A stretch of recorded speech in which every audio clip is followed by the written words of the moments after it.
नमस्कार दोस्तों, welcome back to my channel. तो आज मैं बहुत एक्साइटेड हूँ अभी, और न्यू का वीडियो है because they are one of the YouTubers which I follow, और ये स्पेशली कश्मीर फाइल्स के ऊपर वीडियो आ रहा है। एंड द थंबनेल सेज कि do not watch the Kashmir files. I am sure इसके पीछे कोई मैसेज छुपा होगा। To find out let's watch the video. मैं बाय द वे मैंने अब तक कश्मीर फाइल्स नहीं देखी है, और क्यों नहीं देखी है I let you know at the end. So let's watch the video. Do not watch the Kashmir files. Why?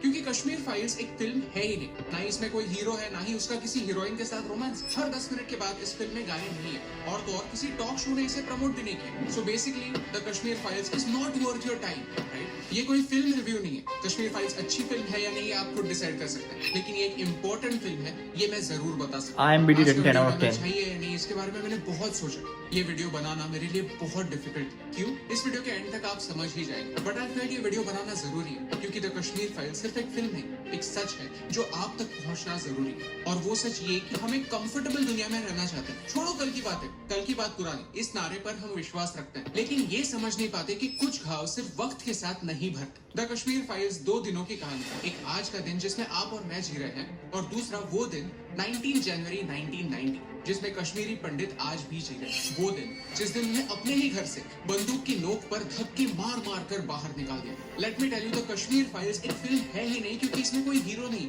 बल्कि सारे के सारे विलेंस। सरकार हाथ पर हाथ धरे बैठे रहे, एक्सक्यूजेस देने लगे। मीडिया में विक्टिम्स को ही उनके कंडीशन का जिम्मेदार ठहराया गया। पुलिस उनकी आंखों के सामने क्राइम होते देखती रही, और हम सब लोगों ने 30 सालों के लिए सच से मुंह फेरा। आज का युद्ध आपकी और मेरी तरह, जो बस एक नॉर्मल लाइफ चाहता है, लेकिन वो कंफ्यूज, क्योंकि हम आर्गुमेंट की दोनों साइड समझने में विश्वास रखते हैं। जिन लोगों से हमारे ओपिनियंस मैच नहीं करते, उन्हें भी बोलने का मौका देते हैं, और इसी मौके का फायदा लेकर समाज के कुछ लोग हमें मैनिपुलेट करते हैं, हमें हमारा ही इतिहास भूलने पर मजबूर कर देते हैं। द कश्मीर फाइल्स एक रिमाइंडर है कि पूरी दुनिया इनोसेंट नहीं, सच की तलाश हमें खुद करनी होती है, इसकी जिम्मेदारी हमें खुद लेनी होती है। कश्मीर फाइल्स कोई फिल्म नहीं है, Kashmir files is a museum. इस फिल्म के कुछ इंसिडेंसेस इतने शॉकिंग है कि देखने पर लगता है कि कोई इंसान अपने पड़ोसी के साथ ऐसे कैसे कर सकता है, लेकिन फिल्म मेकर उसी सीन के साथ रियलिटी में क्या हुआ था इसका भी प्रूफ आपके सामने रखता है। Truth is stranger then fiction. मुझे लगता है कि आर्ट का सोसाइटी में रोल यही होता है। आर्ट सच आपके सामने लाता है, भले वो कितना भी कड़वा क्यों ना। Let me explain. Schindler's list नाम की एक फिल्म है जो स्टीवन स्पीलबर्ग ने डायरेक्ट की, जो हॉलोकॉस्ट में फंसे जूस और पोलिश लोगों के बारे में। इसे अकेडमी अवार्ड मिला था, और IMDb पर जाए तो आज भी ये one of the greatest movies ever made की लिस्ट में आती है, क्योंकि सिनेमा का इस्तेमाल करके फिल्म मेकर इतिहास को जिंदा रखता है, उस जनरेशन तक जूइश लोगों की पीड़ा को पहुंचाता है, जो लकीली आज वो एक्सपीरियंस नहीं करने। Please do not allow the Holocaust to remain a footnote in history. Please teach this in your schools. मैं जूइश लोगों को सल्यूट करता हूँ, क्योंकि दूसरे महायुद्ध के इतने सालों बाद भी उन्होंने अपने सच को जिंदा रखा। क्यों? आज तो नाजी चले गए हैं, आज हॉलोकॉस्ट नहीं है, फिर क्यों इसके बारे में बार बार बात होती है? क्योंकि वो इस बात में विश्वास रखते हैं, forgive but never forget. As Indians हमें भी ये करने की जरूरत है, हमें ये समझने की जरूरत है कि इसमें कोई शर्म नहीं। द कश्मीर फाइल्स को मैं एक फिल्म नहीं मानता, क्योंकि द कश्मीर फाइल्स वो आक्रोश है जिसे 30 सालों के लिए मीडिया ने बेड के नीचे खिसका दिया था, 30 सालों के लिए डाउन प्ले किया था, जो आज उभर कर आ रहा। The Kashmir files is not a film, it's an experience. आपका पता नहीं, लेकिन मुझे फिल्म से पहले कुछ सेकंड्स के लिए राष्ट्रगीत में खड़ा रहने से कोई हर्ज नहीं। इनफैक्ट मुझे अच्छा लगता। जैसे स्कूल में हम सारे डिफरेंसेस बुलाकर जन गण मन गाते थे, तो एक फीलिंग आती थी कि हम सब एक हैं, वैसे ही मुझे फीलिंग आती। द कश्मीर फाइल्स जब मैंने थिएटर में देखी, तब सब लोग राष्ट्रगीत के लिए सिर्फ खड़े नहीं हुए, वो गाने लगे। क्यों?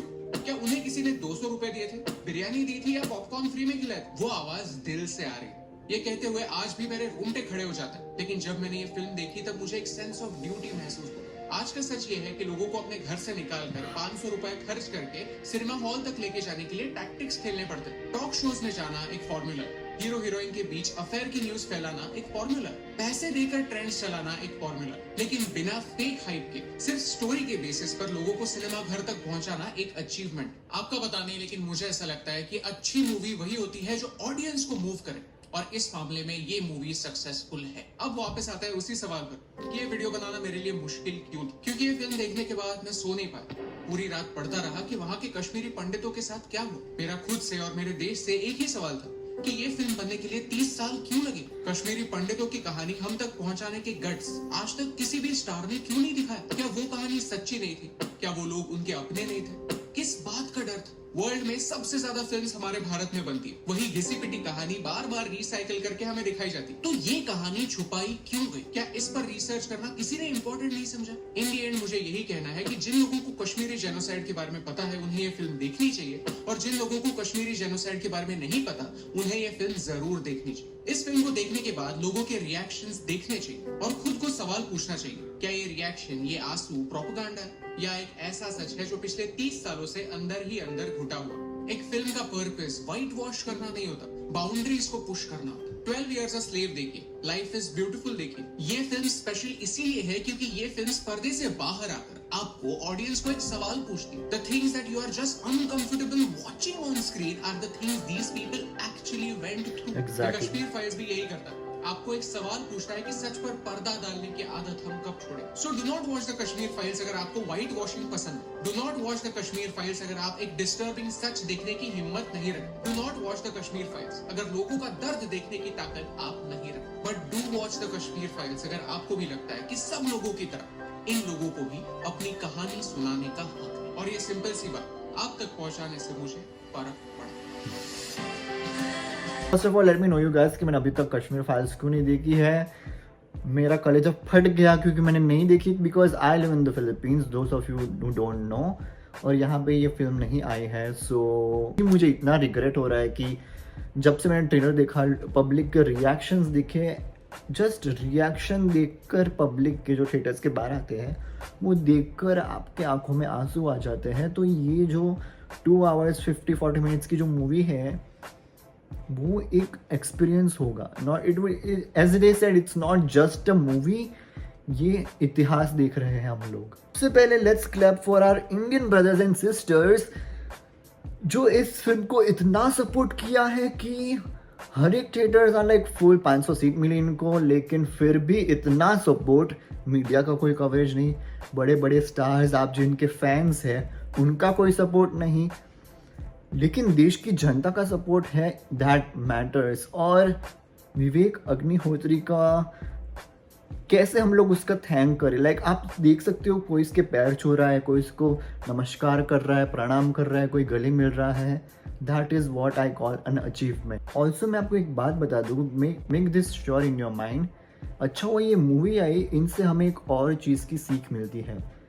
कहीं एंटी इंडियंस ये मूवी को नहीं रिलीज करना चाहते थे, बड़े बड़े stars they don't care, big shows rejected to promote their films, they are not Indian, should I say they are second hand people, जो सेकेंड हैंड माल होता है ना, they are not original, they can't even think about their land, we are the one who made them famous and right now they are showing that arrogance की ये अब क्यों दिखाना है। Are you serious? आपको कोई स्टेटलेस कर देगा तब आपको पता चलेगा कि आपकी क्या हालत हो रही। इन लोगों के लिए एथिक्स मायने नहीं रखती, इन लोगों के लिए मातृभूमि मायने नहीं रखती, बस money, fame, this and that, I just want to be live under the colonial hangover. अरे आप एंटरटेनर्स हो, पता है एंटरटेनर्स का मतलब क्या होता है? It's almost like joker in the circus. हमने आपको फेम दिया है तो आप भी ऐसा ही रिस्पेक्ट दो, लेकिन सभी ऐसे नहीं होते। सी Kangana, Madhavan, these are the people and many more, they supported the movie, right? जिन लोगों के फैंस हो, ये याद रखो, ये कोई आपके सगे नहीं है।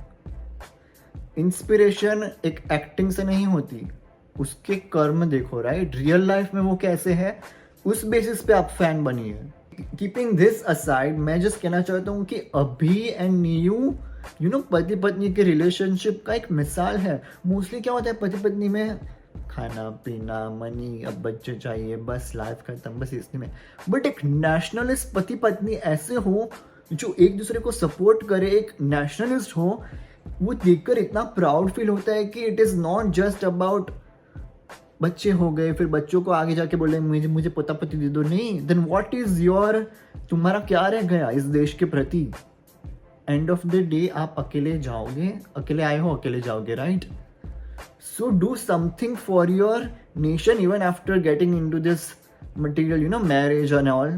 Stay nationalist. और अभी और न्यू ऐसे पति पत्नी, ये तो मिसाल ही है। I'm so happy कि ऐसे यूट्यूबर्स होते हैं जिनमें गट्स होता है प्रमोशन करने का, वरना यूट्यूबर्स भी ऐसे होते हैं कि how why I don't want to get into this झंझट यार, मेरे सब्सक्राइबर्स कम हो जाएंगे, कुछ लोगों को बुरा लगेगा। बट जितना इन्फॉर्मेशन लोगों ने दिया है कश्मीर के ऊपर, कश्मीर के पंडितों के ऊपर, दिस मूवी के ऊपर, हैट्स ऑफ अभिमन्यु।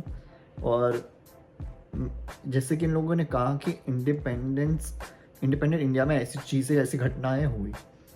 1947 में हमको इंडिपेंडेंस मिला, ये कहना एक्चुअली अभी भी गलत होगा। सीरियसली हमको उस टाइम में इंडिपेंडेंस मिला, तो 1990 में ऐसा क्यों हुआ? उन लोगों के दम नहीं था कि अपने देश के लोगों का ध्यान रख सके। How can you call that nation an independent nation? ऐसा इंडिपेंडेंस होता है? Genocide. I think it is a high time कि इंडियंस को वोट दे, नॉट कि सेकेंड हैंड लोगों को। And that we already have seen it. अब इंडियंस रूल कर रहे हैं इंडिया को। So thank you so much guys for joining me this video. If you like this video, hit like, share and subscribe to my channel. I don't know कब ऐसा fortunate time आएगा कि मैं Kashmir files देख सकूँगा, but I am actually very excited to see. Thank you so much guys.